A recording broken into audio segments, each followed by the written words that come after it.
तर वैष्णवीच्या आत्महत्येनंतर तिच्या 9 महिन्यांच्या बाळाचे गेल्या 6 दिवसात हगवणे कुटुंबांकडून अतोनात हाल झाले। वैष्णवीचं बाळ कसपटे कुटुंबापासून लपवण्यासाठी गेल्या 6 दिवसात हे बाळ 5 वेगवेगळ्या कुटुंबामध्ये होतं। वैष्णवीचा हुंड्यासाठी बळी घेणारं हगवणे कुटुंब 9 महिन्यांच्या बाळाशी देखील अगदी निर्दयीपणे वागलेलं आहे।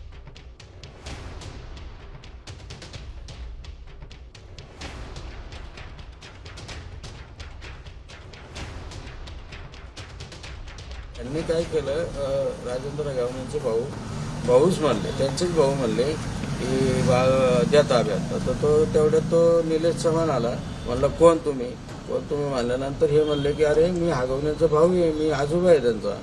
तर म्हणतो मी कोण आजोबा काय ओळखत नाही, निघा इथून खाली। आणि सारखं कमरेला रिव्हॉल्वर होती तर ते सारखं असं दाखवायचं, शर्टवर करायचा आणि ते रिव्हॉल्वर दाखवायचं। मग आता आमचे भाऊ ते जरा थोडे घाबरले, म्हणले ठीक आहे, म्हणले आम्ही काही बाळाला त्यांचेच यांनी सांगितलं म्हणून आम्ही आलो, त्याची हिंसाळ होती म्हणून न्यायला आलो आम्ही।